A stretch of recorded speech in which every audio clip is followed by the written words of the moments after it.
Well, hi, friends. It has been now 1 month and a few days since, in the middle of all of these post-election difficulties, I've been able to undertake this work on occult meditation again. And I want to tell you, I've really been missing it. Tuya and I, every night, just about every night, for 80 nights in a row, worked on trying to do our esoteric part with the help of a group to defend democracy as it was seriously challenged in the United States. And it has been a taxing ordeal. it, so, you do end up feeling it after a while. But here we are again, back in this wonderful book. And meanwhile, an excellent photograph of the Tibetan has apparently appeared. At least it says Jwal Kul, and it was found in the Agni Yoga Society, which is a little ironic, as there was a time when Alice Bailey and Madame Rurik, who were friends and even worked, I think, in the same building, had a falling out of some kind.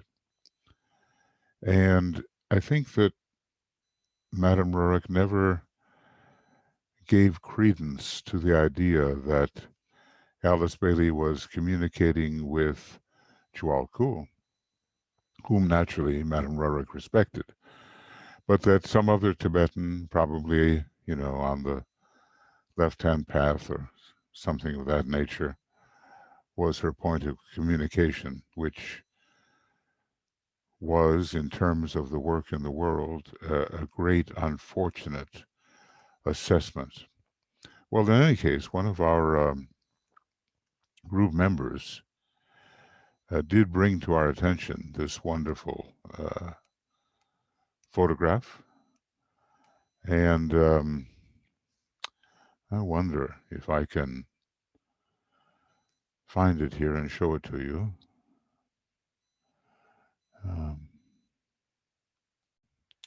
So this is the photograph apparently taken in 1928, and the Letters on Occult Meditation, from which we are reading right now, most of those letters were from 1920.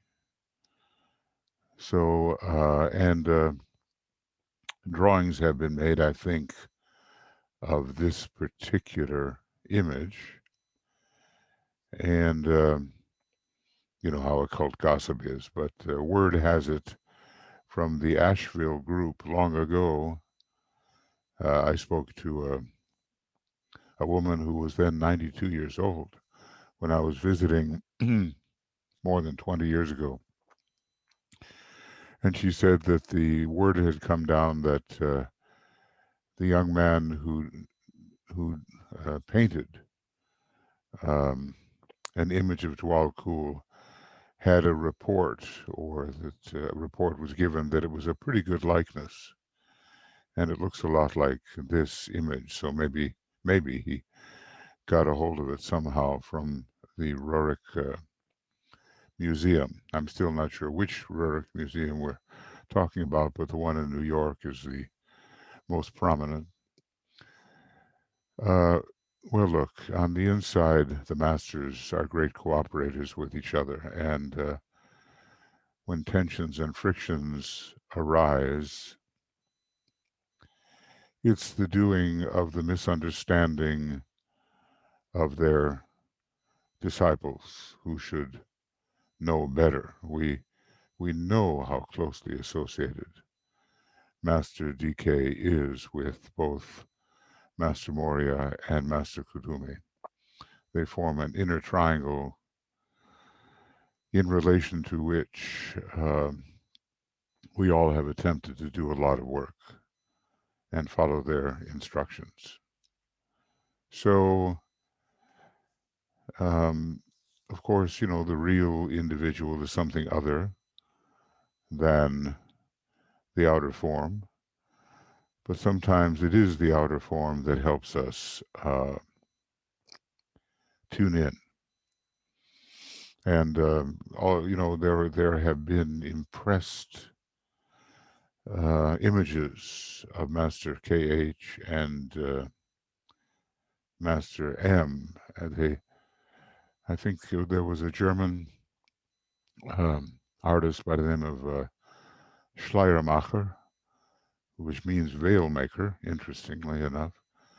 And he apparently was impressed with images that were accurate from KH and M.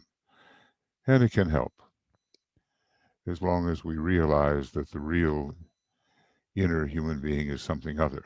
So I just thought I'd show that to you. Um, it seems correct. Now, our segue into our next, I think it's program 57, and the segue from a month ago. If the student, yeah, if the student but provides the right conditions, if he conforms to the necessary rules, if he aims always at regularity, at calmness, at that inner concentration that holds the mystery of the high places, he will on certain occasions and with ever increasing frequency awake to some definite realizations. These realizations will be the outer recognition of inner results and will be the guarantee to him that he is on the right path. Sometimes we do need those guarantees. We must not trust ourselves too much because it's easy these days to be misled by glamour, by wishful thinking, and for the more mental type of student, by illusion. But I would here point out, he says again, that these results are only achieved after long practice, strenuous struggle, diligent disciplining of the threefold lower man, and consecrated service to the world. So let us measure ourselves against those requirements.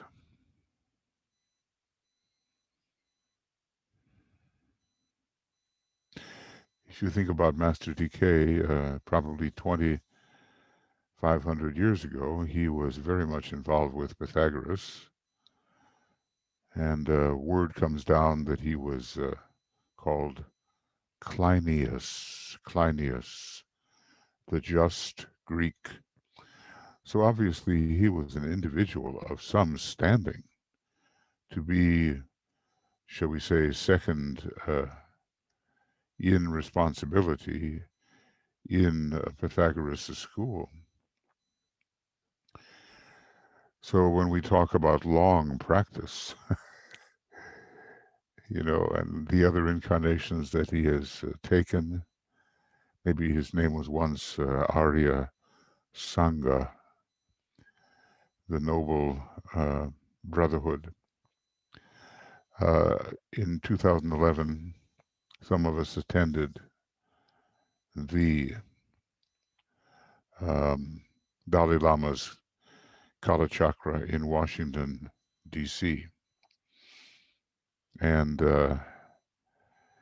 it seemed that this character, Arya Sangha, close to Nagarjuna, another name for Master KH, but that Arya Sangha was capable of communicating with the Lord Maitreya in what is called the Tushita heavens, or heaven.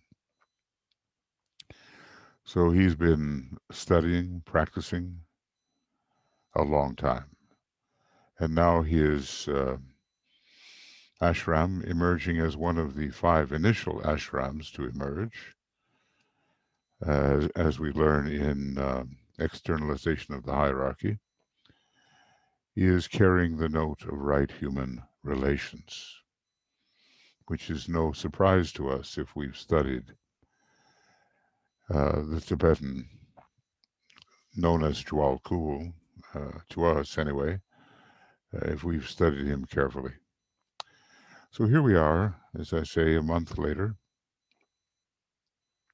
wishing it could be every day. And we're talking about methods of approach and effects obtained. And as usual, I try to get a little bracket there in case I have to write something. The methods of approach are broadly 3, and we might indicate 5 results that will eventuate from employment of these methods. The 3 methods are sanctified service, that means with the right motive, of course, and for holy purposes, love demonstrating through wisdom, and intellectual application. Looks like they are kind of in ray order, you know. Whenever studying decay, always look to see whether there's some ray or zodiacal structure underneath what he says. Oh, I'd like to make those a little bigger, perhaps. And there we are. They are all 3, but diverse methods of expressing one and the same thing, 3 in 1. Active one-pointedness that expresses itself in service for the race through love and wisdom. And there, you know, Master DK is so excellent at summarizing or synthesizing what he has said. They are all 3. Sanctified service, love demonstrating, and through wisdom and intellectual application. All 3 are one and the same thing, really, expressing one and the same thing. Active one-pointedness that expresses itself in service. You know, the activity, the one-pointedness, first ray, third ray, expresses itself in service for the race through love, second ray, wisdom, partially second ray, and pervading all rays, really. But some individuals express this in one way and some in another. Some carry the outer appearance of intellectuality. That's interesting. Outer appearance. And others of love. The intellectuality, you know, goes along with the third ray that we usually portray in green, and others express the love. And many of us spend a long time trying to determine what our particular outer carriage is. The outer appearance, it's almost as if inwardly, the higher we go, the more we are equipped with all of these qualities. But in any particular planet or solar system, we demonstrate one or the other of them. Yet before the attainment is possible, you know, the real tuning in on the inner and higher states of apprehension, Before the attainment is possible, intellectuality must be based on love. Love is behind the intellect, while love without mental development and that discrimination that mind affords is apt to be unbalanced and unwise. Both love and mind must be expressed in terms of service before the full flower of either is attained. He's showing how they blend together. These are sort of Venusian thoughts, I might say. Let us consider each of these methods separately and indicate the meditation to be followed thereon. So the planet Venus is here involved. The blending of mind and love, it's fifth ray soul and it's sixth ray, second ray monad. Before the attainment is possible, intellectuality must be based on love, whilst love without mental development and that discrimination that mind affords is apt to be unbalanced and unwise. Venus, yes, and Mercury along with it, I would say, especially for discrimination.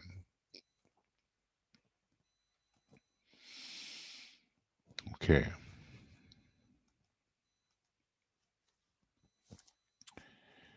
So, and I'll add to this, Mercury helps with discrimination. So now we take each of the three, taking each of the three separately. And the first one is the sanctified service. It has kind of a first ray meaning in this context.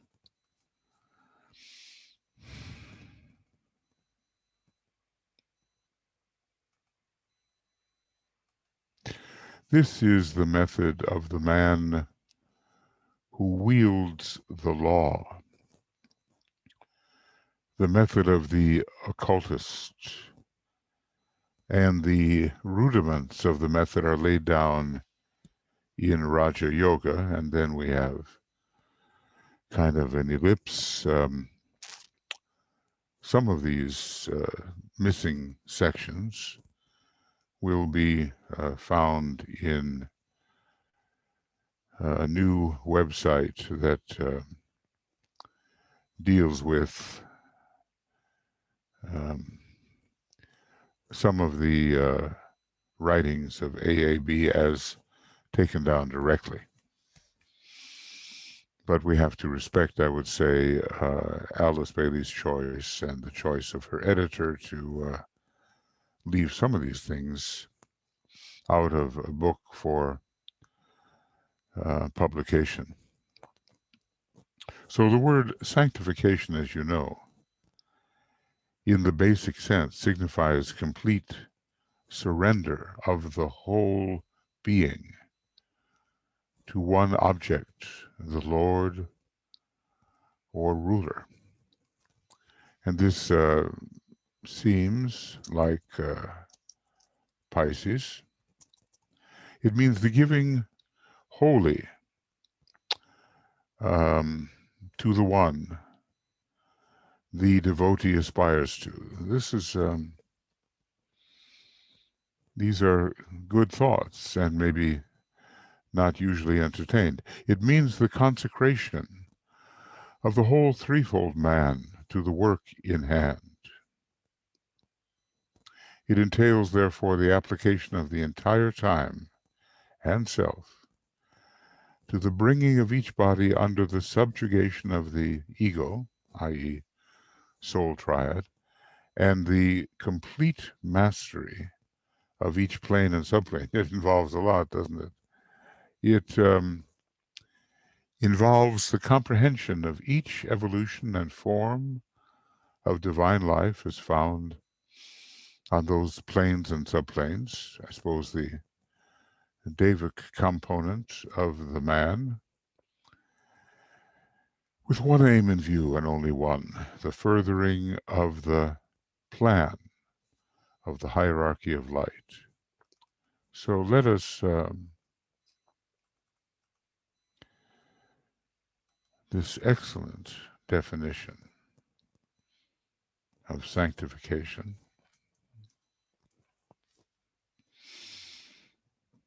let us highlight this. It is something that seems to be worth rereading. Okay. I'm going to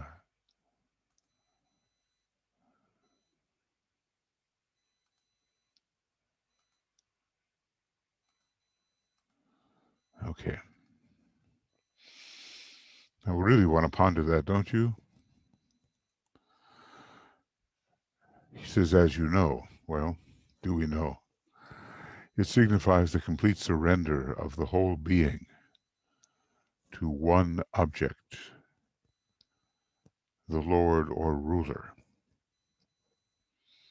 Now, who is that Lord or ruler?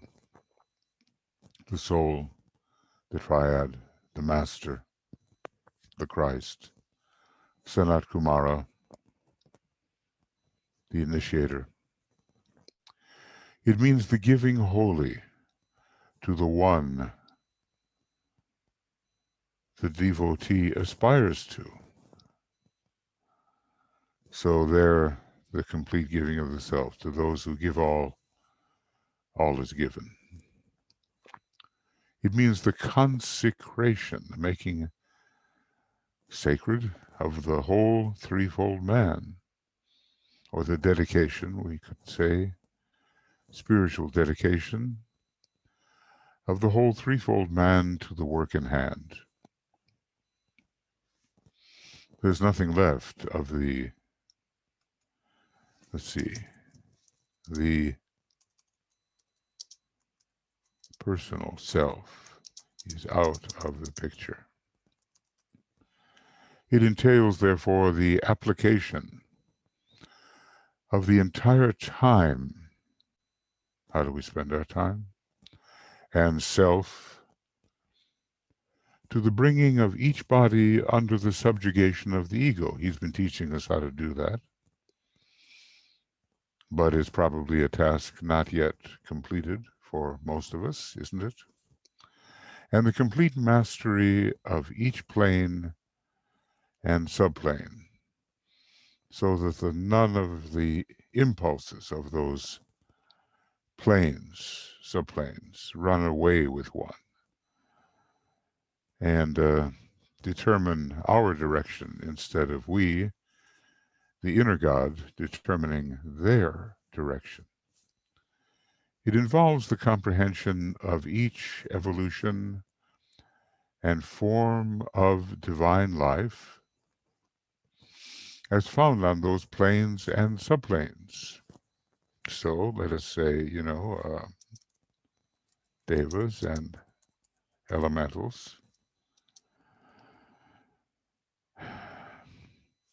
and other beings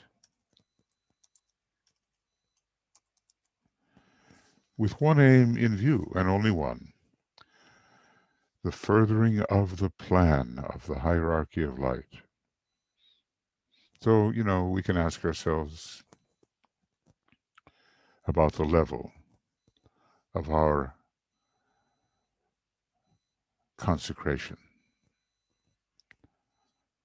that only one aim is in view. It's a bit like the dedication to the coming of the Christ. I have no other life intention. and here one aim in view and only one: the furthering of the plan of the hierarchy of light.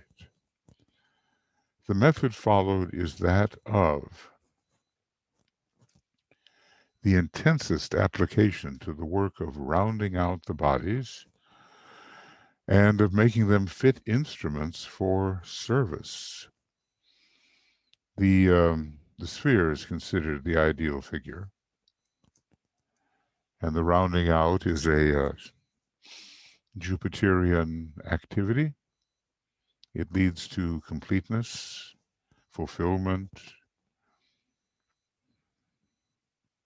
the will to fulfillment, Leo, Jupiter involved. It is perhaps the hardest way a man can tread. It leaves no department of the life untouched. All is brought under law.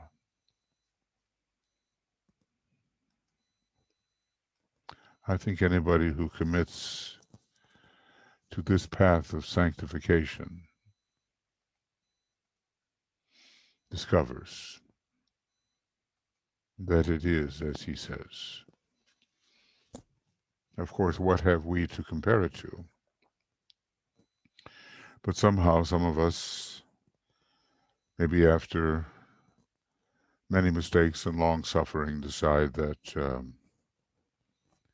this is the way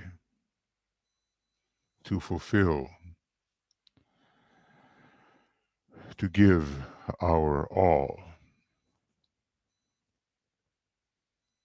I think our recent president, just finally inaugurated, said, I'm in it with my whole soul. He uses the word soul and he means it. The intensest application to the work of rounding out the bodies,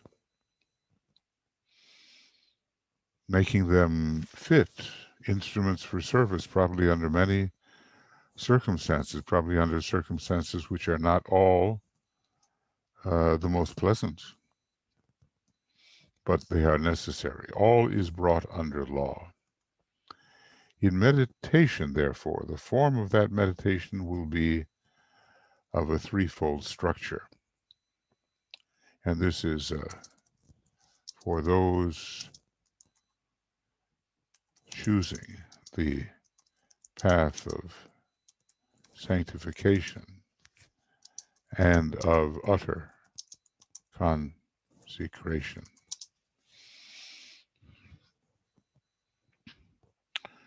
The form of the meditation will be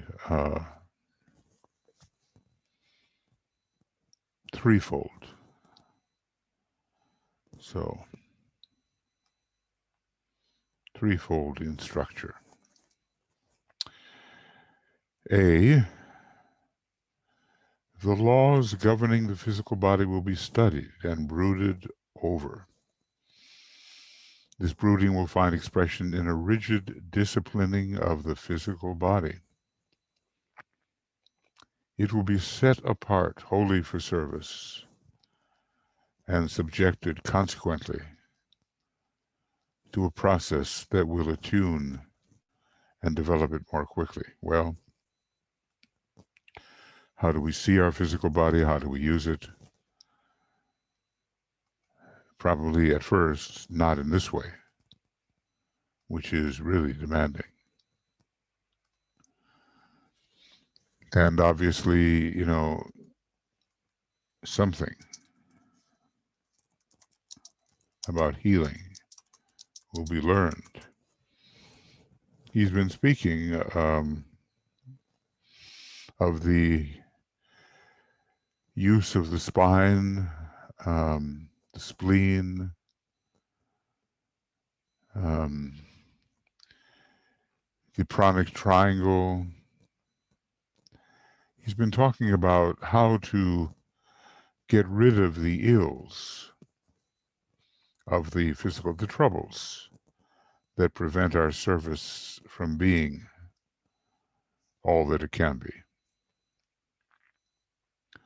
So, you know, the second ray method has a lot to do with pondering, with brooding, with hovering over,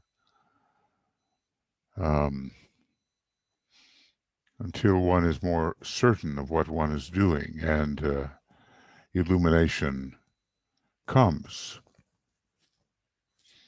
So there are ways to treat the physical body which are not customary. Rigid disciplining.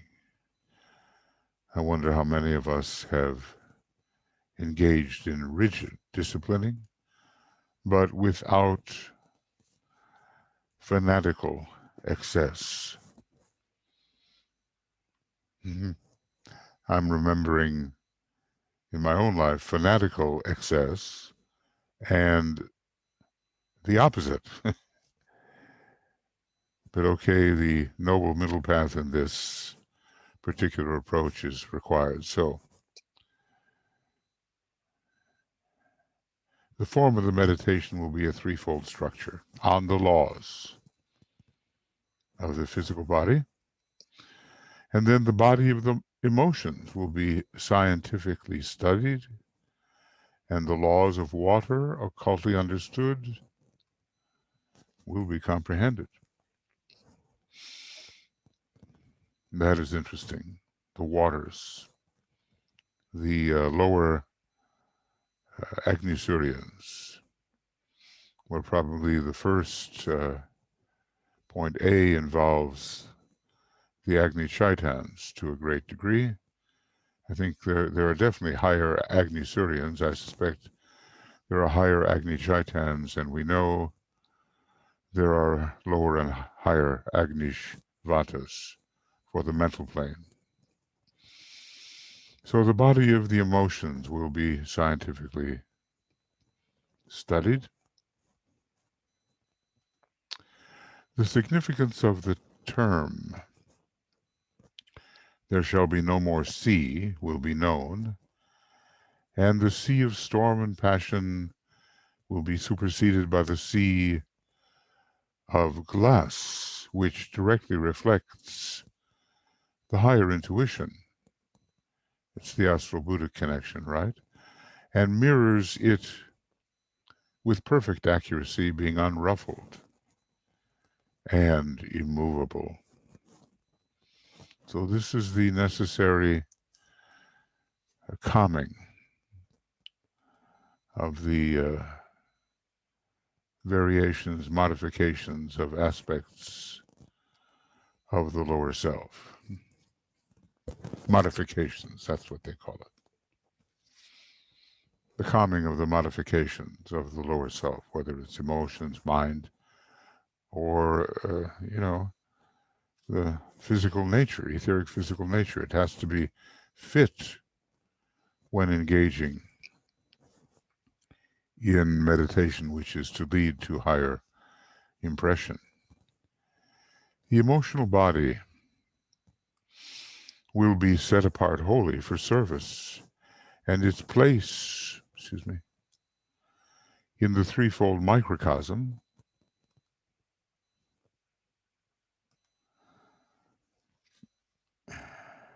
will be regarded as corresponding to that of the macrocosm, whilst the occult significance of its being the only complete unit, see no dotted line, no division between 3 and 4 or 4 and 3, whilst the occult significance of its being the only complete unit in the threefold lower nature will be apprehended, and the fact made use of to effect certain results. Ponder on this. We do live in a solar system which is largely astral-Buddhic. At this particular solar system, and the astral body is the most powerful body of the lower three, at least in the beginning.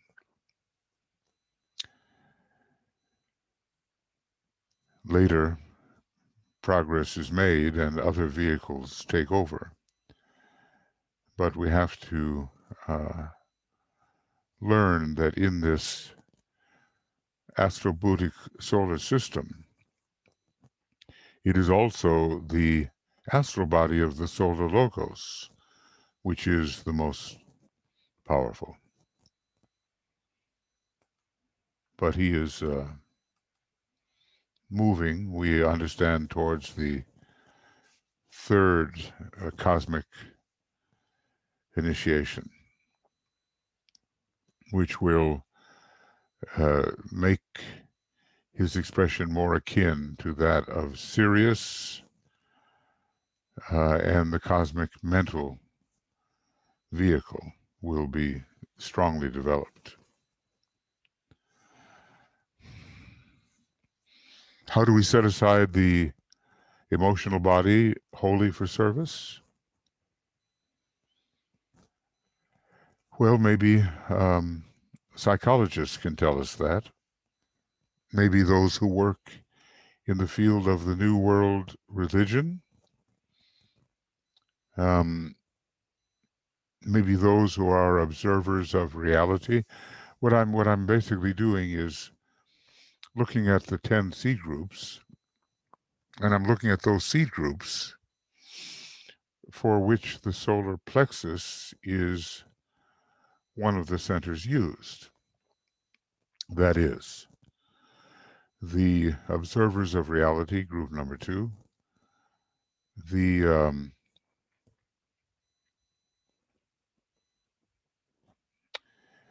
people who work in the New World religion,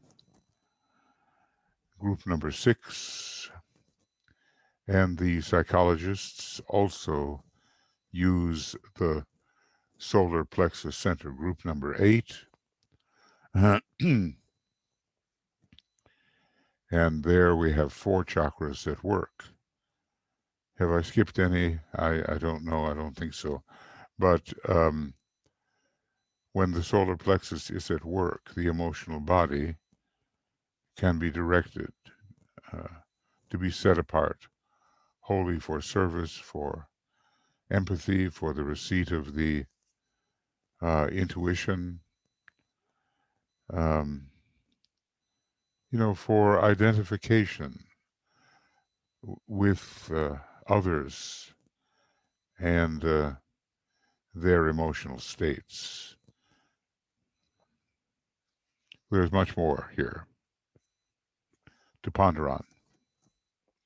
Okay, so what we're looking at here, always good to remind ourselves, I think, the forms of meditation that will be threefold in structure. When one is choosing the really difficult path of total consecration and sanctification. Okay. And then meditation upon the place of lower mind in the scheme of things. It will be studied, and the quality of discrimination developed. We notice that the fourth subplane is called, of the mental plane, is called the plane of discrimination. And one of the really important discriminations that can be achieved on that level is the difference between soul and personality. Sometimes we may think we are living according to soul, only to discover really that we've been living according to a high aspiration in the personality. He points this out. We have to learn how to, in contemplation, identify as the soul, as we observe objects which we learn to consider as ourselves. The perceiver and the perceived are one. So we use the lower mind in meditation. That's the Virgo part of the lower mind, pretty much. Leo concentration, Virgo meditation. And we can discriminate between many things on the horizontal level, but it's the vertical discriminations which are really of importance. Discrimination and fire, being the quality of mind, and I'll write that down. Fire has the quality of mind, are occultly allied. I mean, fire takes things apart, and shows the difference between them. And just as the Logos by fire tries every man's work, of what sort it is. Now, will this be the planetary Logos, perhaps? So the microcosm on a lesser scale has to do the same.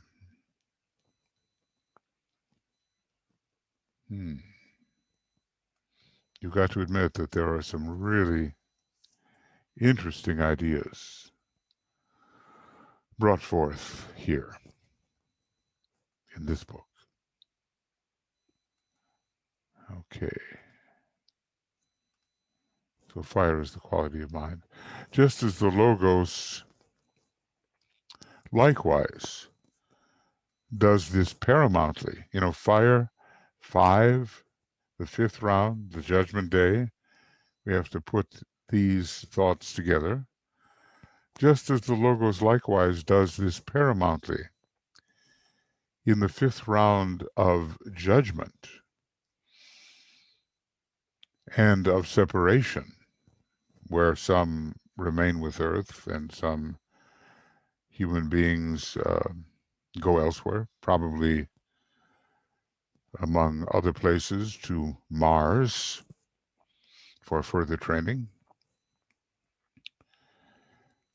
and to interior, maybe places within the Earth scheme, interior globes and so forth, but remaining with the Earth are 3/5. So just as the Logos likewise does this paramountly in the 5th round of judgment and of separation, so the microcosm on his lesser scale does the same in the last and 5th period of his evolution, touched upon and earlier described in these letters. And I suppose, what would this 5th period be? Something that occurs in relation to the 5th initiation, or in relation to initiation as a whole? We have a 5-fold possibility of work within the Hall of Ignorance, then the Hall of Learning, then the Hall of Wisdom, mental sacrifice, then the Hall of Synthesis, can we call it that, where the synthesis petals are opening, and finally the work within the jewel itself. In any case, certain of our habits, certain of our tendencies, our patterns, are rejected at a certain point. We try them by fire on a burning ground,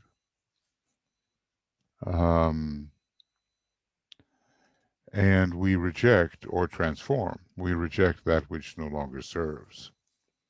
On the burning ground, we try our patterns by fire. I guess this Judgment Day, whether it's going to be occurring in the fifth the fifth round of this particular chain, or in the fifth scheme round. Maybe there's another name for that, scheme round. I think I was just studying it, but okay, but in any case, there are two kinds of rounds. It's difficult to say exactly when that will be. I think we have a judgment day in relation to our fourth chain. So that would be a chain round. So on the burning ground, we try our patterns, and maybe the way to put it down is as by fire. Judgment and separation, because the number 5 is appropriate for that. The fifth ray rules the law of cleavages, separations. So that would be the time to separate the sheep from the goats. And interestingly, Capricorn does have something to do with concretion and with the concrete mind. It may be the conveyor of the first, third, and seventh rays, but it also is connected with the concrete mind and division. Can we say that about Aries? Well, maybe not to the same extent. Every power of the mind will be utilized to the uttermost for the furtherance of the plans of evolution. First in a man's own department, then in the special field of work wherein he expresses himself, and lastly in his relationship with other units of the race as he constitutes himself their guide and servant. Notice the wisdom of how that is put. Not only is he their guide, but he is their servant guide. It reminds one of the concept of servant leadership, which has emerged recently and in business and in more developed estimations of how leaders should work.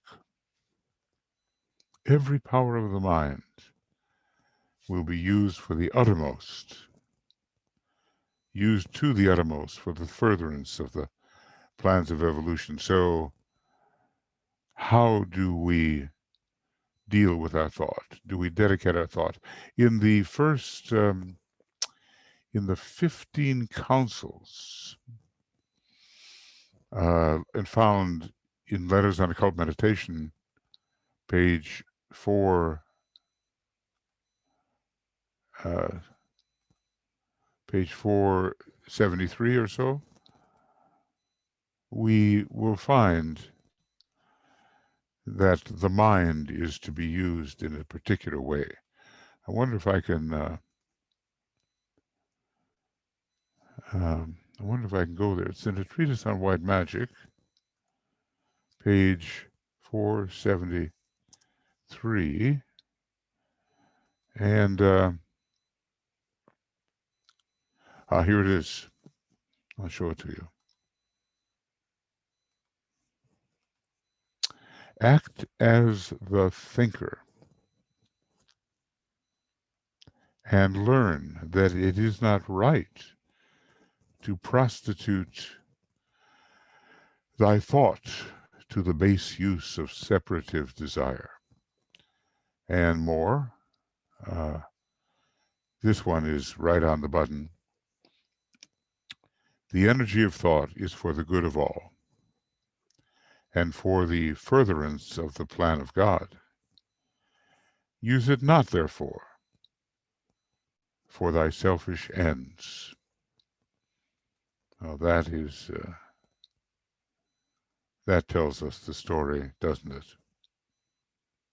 The energy of thought is for the good of all and for the furtherance of the plan of God. Use it not, therefore, for thy selfish ends. So every power of the mind will be utilized to the uttermost for the furtherance of the plans of evolution. If you pause for a moment, how are you using the energy of thought in your own life, in this incarnation? What is the preoccupation of your thought? With what are you mentally preoccupied?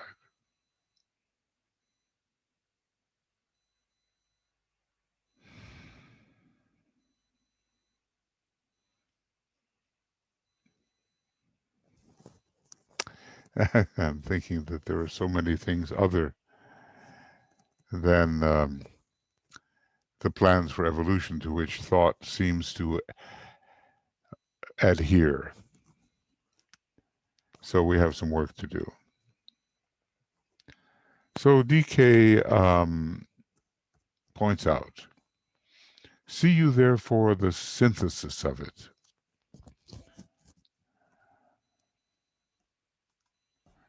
First, okay, make sure that this is correct.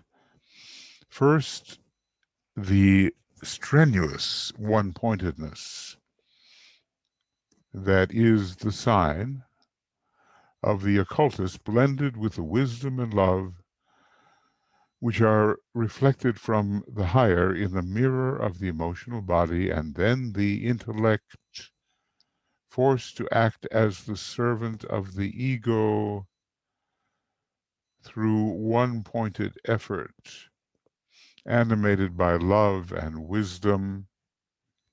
The result will be the true yogi, and I wouldn't be surprised if he calls the true yogi the master here. Yeah. DK is marvelous at synthesizing what he has given. So what have we been looking at? We have been looking at this way of sanctification, this way of utter consecration, and how difficult it may be, and how the different departments of life are all touched. And they are touched through meditation upon the laws governing the physical and I suppose etheric, the body of emotions scientifically meditated upon and studied, the lower mind scientifically meditated upon and studied, so that discrimination can be developed.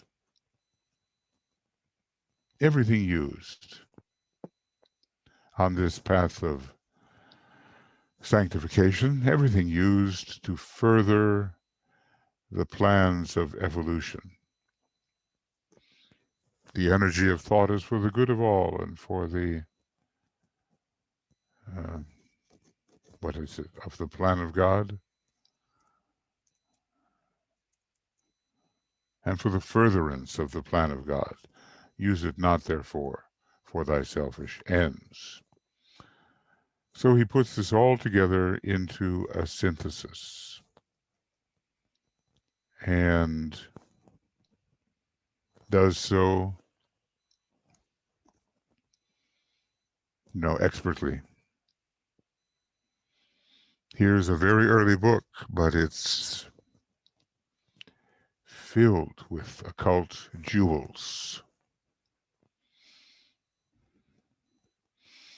He says, I would point out here that the true yogi is he who, after due carrying out of the set forms, we have studied those a little, or seen indications at least that they exist, after due carrying out of the set forms and times of meditation, we try to, observe the times, full moon, new moon, solstices, equinoxes, merges that meditation in everyday living and will eventually be in the attitude of meditation all the day. It seems like a very high ideal, doesn't it? Our points of tension, remember, he tells us, are scattered usually all over our personality. And rarely are we so concentrated that we live the entirely meditative life. The true observer, the true doer from a higher point of view, using our vehicles which otherwise might impel us here and there, using them consciously and in service. Meditation is the means whereby the higher consciousness is contacted.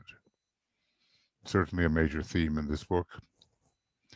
When the contact becomes continuous, meditation as you understand it is superseded.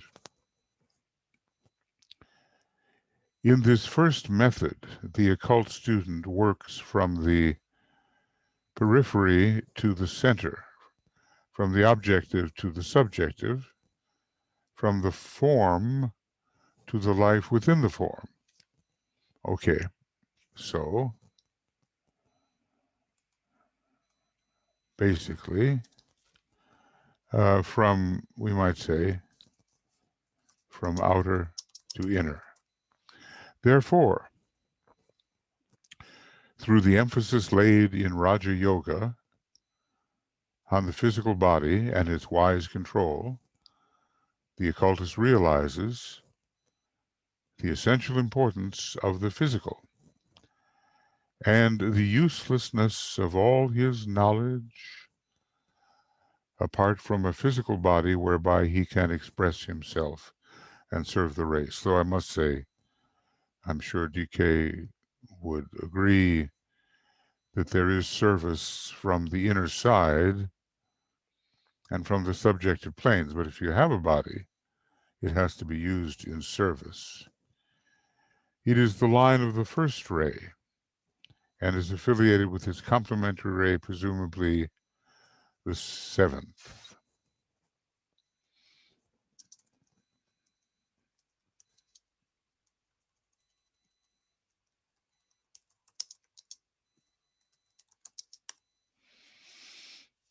It's affiliated or complementary ray. Well, the whole 1357 line with the third ray being a little bit ambiguous, but the 1, 5, and 7 definitely connected with the first ray.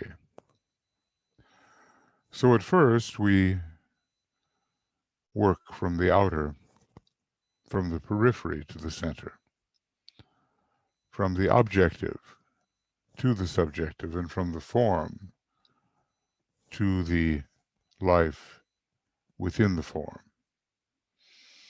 And that's when we are dealing with the physical body particularly.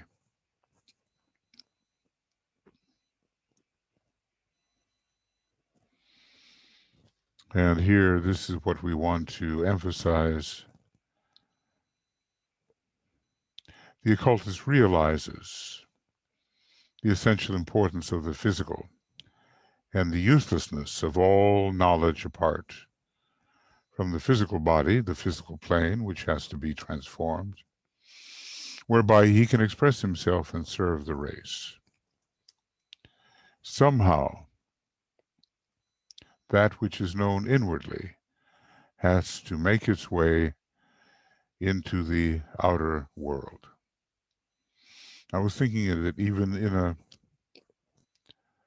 class in philosophy, let's say, there you are, maybe sitting in a classroom, or maybe these days a virtual classroom, and it all seems like mental work, but it does reach the physical plane. After all, you are in a physical body, you are using your brain, you are together with others one way or another on the outer plane, and what you are learning from the inner side will affect the way you live as a temporarily physical being. So even when we're dealing with some of the higher sources of impression, uh, it is coming through as manifestation. Now, what do we have? The love wisdom method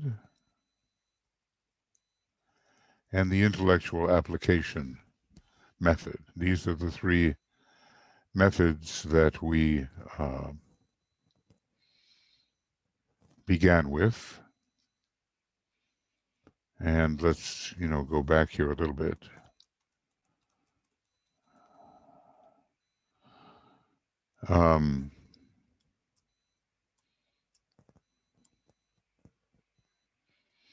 The laws of the physical body, the emotions, and then the place of lower mind, okay. But we began even earlier, sanctified service, love demonstrating through wisdom, intellectual application. This is how we began our studies for this particular program. So he's kind of taking them one by one, and why don't I make them according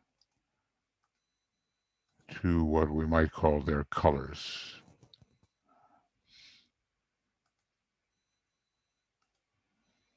And finally, the green. Okay, these three. And that's where we are really right now. Okay, well, I'm not going to be too ambitious. I'm going to cut this at an hour, and I think, how far did we get?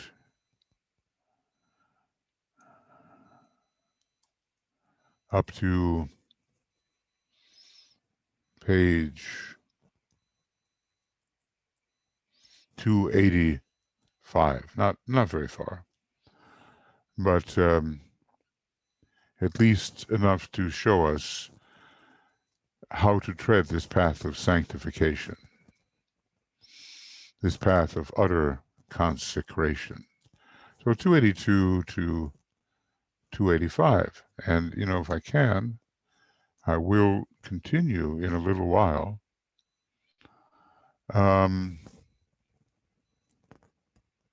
Right.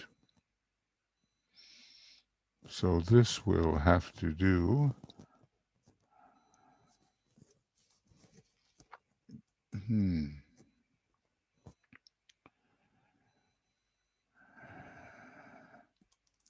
And we'll begin here with the love wisdom aspect. This is sort of how to become a true yogi,